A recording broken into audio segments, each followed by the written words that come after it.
Alors déjà bonsoir, bonsoir tout le monde, j'espère que vous allez bien. Je suis très heureux de vous retrouver pour parler de cette OM-OL. Et je suis désolé pour ce titre un peu aguicheur, mais j'ai une question à poser. On est d'accord qu'Anthony Lopez est le pire gardien de Ligue 1 actuellement. Et pour ceux qui me suivent sur cette chaîne, vous savez très bien que je ne suis pas quelqu'un qui va critiquer ou cracher sur X ou tel joueur, telle équipe pour rien.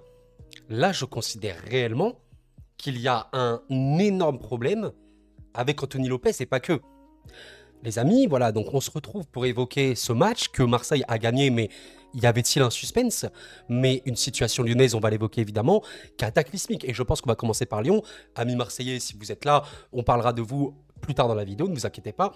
Mais j'ai envie d'évoquer Lyon et d'évoquer que, sincèrement, je l'avais déjà dit dans une autre vidéo, mais actuellement, je considère que Lyon, qui se maintient, c'est un miracle.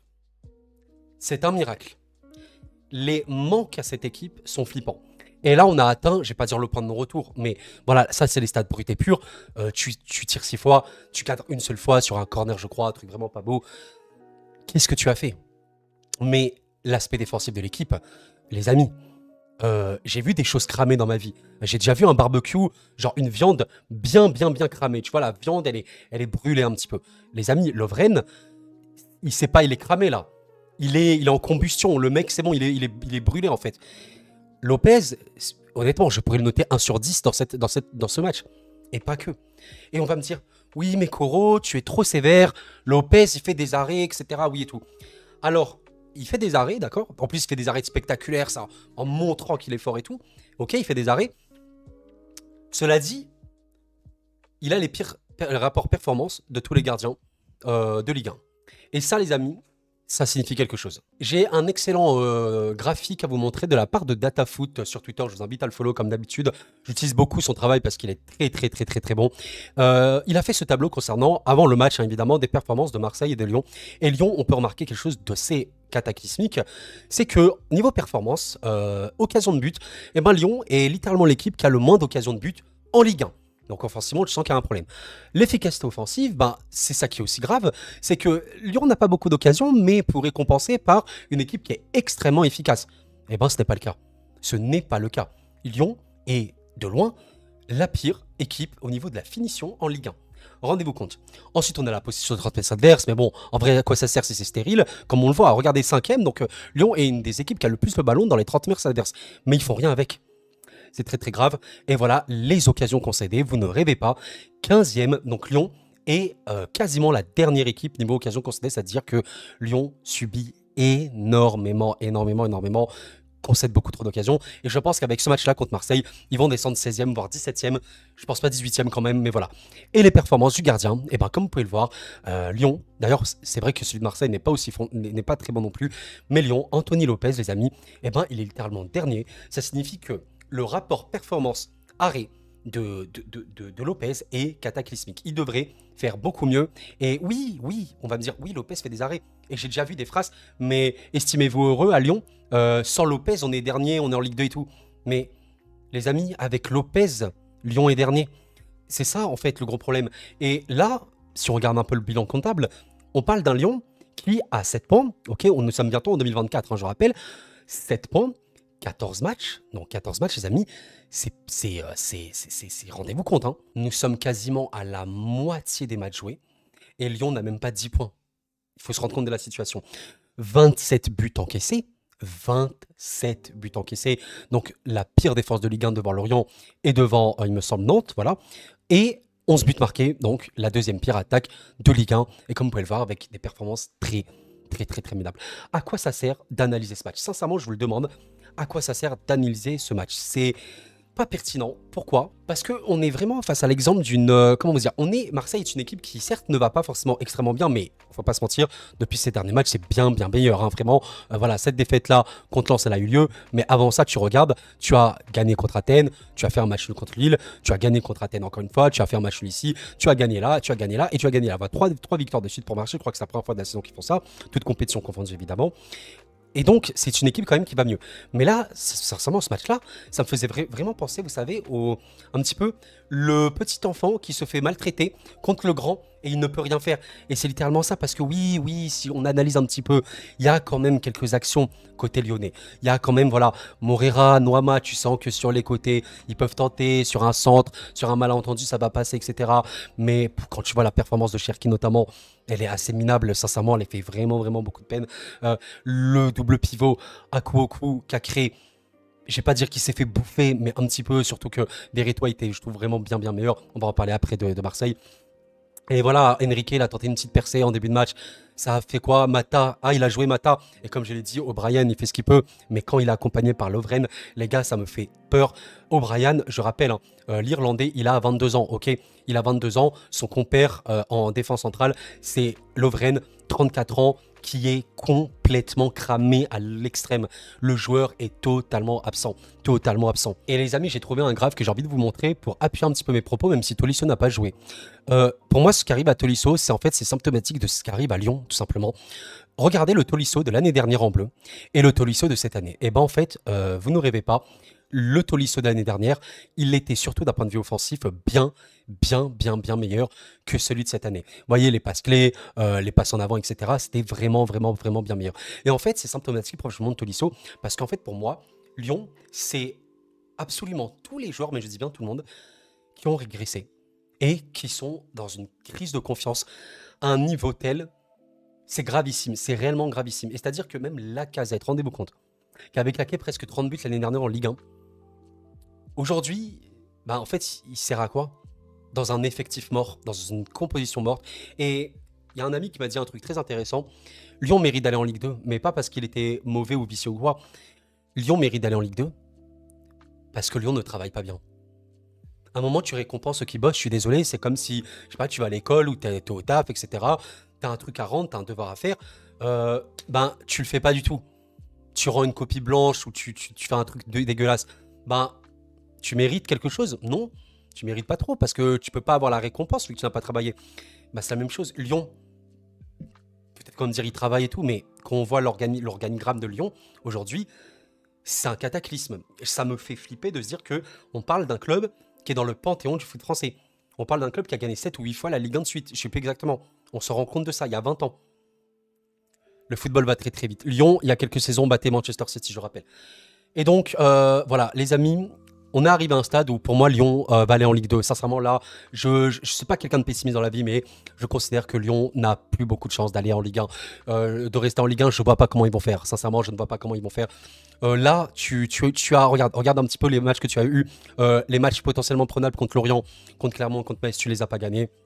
Tu as gagné un match contre Rennes, c'est le seul que tu as gagné, mais c'était un peu honteux parce que Rennes était à la 5e minute et même Lyon s'est fait beaucoup peur. Tu as perdu un match contre Lille. Contre Lens, tu t'es dit peut-être qu'il y a un truc parce qu'en vrai, contre Lens, tu as été bien. Tu as été bien, mais voilà, tu replonges encore une fois. Encore une fois, là, tu fais un bon match contre Lens, honnêtement, objectivement. Et après, contre Marseille, tu n'existes plus. C'est fou quand même, hein. C'est incroyable le football. Et si tu vois à quel point ils sont en crise, donc là tu vas recevoir Toulouse. Et là tu peux vraiment gagner des points parce que Toulouse, je le maintiens également, c'est quand même compliqué pour eux. Attention à Toulouse, ils ont quand même de belles individualités. Et après tu vas déplacer à Louis II. Sincèrement les amis, vous voyez que le dernier match de l'année c'est le 20 décembre. Il reste 3 matchs. On parle d'un monde où Lyon a même pas 10 points en fin d'année. Pour moi, Lyon va aller en Ligue 2 et ce match-là m'a fait que confirmer de me dire que cette équipe est en souffrance absolue. Et quand tu vois une équipe qui, même si Marseille n'est pas au top de sa forme, elle est bien, ça va. Elle est bien mieux rodée. Enfin, excusez-moi, je me trompe de mots. Elle est mieux rodée, je veux dire. Eh ben, il n'existe pas. Voilà, ils ont tenté des petites transitions, des petits contre quoi, mais tu sens que c'est tellement fébrile. Et honnêtement, je pense sincèrement qu'au sein du club, j'allais dire au sein de l'équipe, non, au sein du club. Les amis, on doit avoir une situation d'une toxicité sans précédent. Je pense sincèrement qu'on est à un niveau de toxicité. Textor est le boss de tout ça. Amis lyonnais, je compatis, vraiment, je compatis pour vous. Avoir Textor comme ça, là, qui détruit le club, hein, réellement, il le fume complètement. Même si, oui, je sais, la fin de l'ère Olas, elle était très très mal gérée. Mais là, que va devenir Lyon? Que va devenir l'Olympique lyonnais? Je ne sais pas, et je n'ai pas la réponse. Là, les amis, voilà. On va quand même parler rapidement de Marseille, voilà, même si c'est assez classique et c'est une belle victoire pour Marseille, voilà, même si je suis supporter parisien, on va quand même dire la vérité, c'est une belle victoire de Marseille. C'est une victoire collectivement que j'ai trouvé aboutie et c'est une victoire qui individuellement j'ai trouvé vraiment satisfaisante. Notamment, ben oui, mesdames, messieurs, un homme qu'on n'attendait plus trop. Ben oui, je parle bien de Vitinha. Vitinha, il s'appelle Vitor Manuel Carvalho Oliveira. Et ben vraiment un très très bon match de Vitinha, les amis. Je sais pas, voilà. Si vous êtes Marseillais, n'hésitez pas à me dire, est-ce que c'est pas le meilleur match de Vitinha à Marseille? Je ne sais pas, mais je l'ai trouvé très très très en jambes, qui décrochait bien, qui faisait beaucoup beaucoup de mal à la défense. Et Aubameyang que j'ai vraiment trouvé aussi très très très très bien. Il me semble qu'il fait 2 passes D en plus un but. Voilà, c'est vraiment super beau. Et globalement le milieu j'ai trouvé ok. Verretou, je sais qu'il est beaucoup critiqué, mais honnêtement Verretou il fait vraiment vraiment beaucoup de bien. Je pense que c'est un des hommes forts de Marseille. Et globalement j'ai trouvé l'équipe solide. On sentait quand même que même les pistons Murillo et Lodi pouvaient apporter. Et ça fait que cet OM là, bah, c'est beaucoup plus un OM qui peut chercher quelque chose. On rappelle quand même que les amis, voilà, l'OM, maintenant c'est 20 points, c'est revenu. Attention, on n'est plus sur l'OM qui était là, 10e place, beaucoup de retard. Non, non, non, non, non. Voilà, 20 points. Ok, il y a quand même Brest qui est devant avec un match de retard. Mais voilà, tu gagnes ton prochain match, potentiellement, ça fait 23. Et voilà, Marseille va tranquillement revenir, je pense, dans le top 5, c'est réinstallé. Quand tu vois le tableau, attention, tu as un match compliqué, je considère compliqué, parce qu'à Lorient, c'est une équipe très très irrégulière, malgré le fait qu'ils soient très bas dans le classement. C'est très irrégulier parce que eux, Lorient, peuvent marquer beaucoup de buts. Donc attention, attention, c'est comment ça s'est déplacé, ça s'est passé, le déplacement ça fait rien pour Marseille. Tu vas tranquillement te déplacer à Brighton, tu es qualifié, donc ça va. Ensuite, voilà, pour terminer tranquillement ton année, tu vas recevoir Clermont, je pense comme ça au Vélodrome, où tu es totalement vaincu, tu as pris un but. Les amis, j'ai bugué. Marseille, en Ligue 1, a pris un seul but à domicile. Exceptionnel, vraiment exceptionnel. Donc voilà, je pense qu'à domicile contre Clermont, malheureusement, c'était un peu compliqué pour Claire et Clermontois. Et tu termines avec un Montpellier qui est aussi un peu en crise, on va pas se mentir, qui prend aussi pas mal de buts. Donc tu peux très très très bien finir l'année hein, pour Marseille, que tu peux vraiment avoir 29 points. Donc 29 points, tu montes vraiment, vraiment énormément au classement. À voir, mais voilà, c'était une belle victoire Marseille. Tu sentais quand même que là, ils sont bien mieux. Hein, ils sont bien mieux, malgré le fait qu'ils peuvent aussi concéder pas mal d'occasions. Même si, comme on l'a vu tout à l'heure, ben, vous voyez qu'en vrai, en Ligue 1, ça va. En Ligue 1, c'est vraiment une équipe qui concède pas beaucoup d'occasions. C'est surtout en Europa League et ça se voit vraiment. Mais voilà, quand tu vois ce graphique hein, très très bon, tu te rends compte quand même que Paolo Lopez peut être un petit peu de talon d'Achille parce que c'est vraiment un des gardiens de Ligue 1 qui n'a pas une bonne performance, qui n'a pas une bonne perf. Mais c'est compensé aussi voilà, par le fait qu'il y a vraiment très très peu d'occasions concédées en tout cas dans le classement de la Ligue 1 pour Marseille et ça c'est vraiment bien.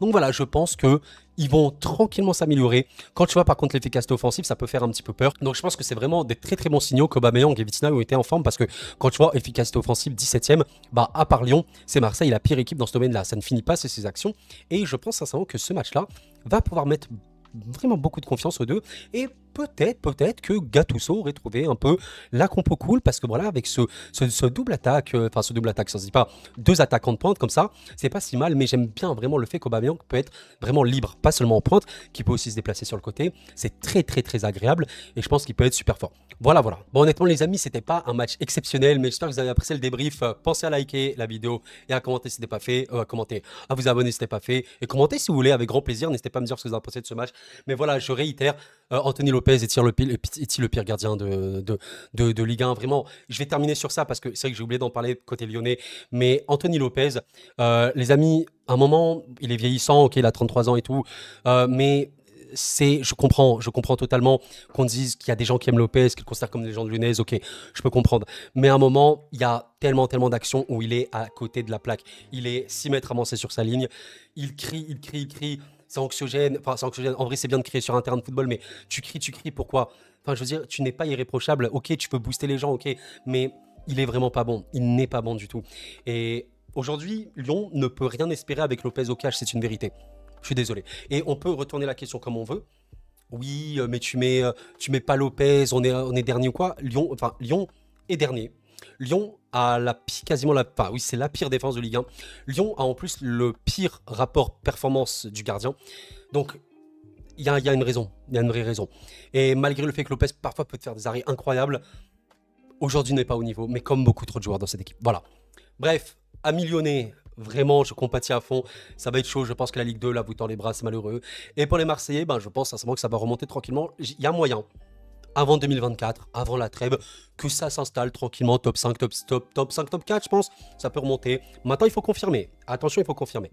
Bref, les amis, j'espère que vous avez apprécié la vidéo. Comme d'hab, merci pour tout votre soutien. Il y aura des changements sur la chaîne bientôt. J'ai hâte de vous en parler. Mais d'ici là, portez-vous bien. C'était Koro et la paix sur vous.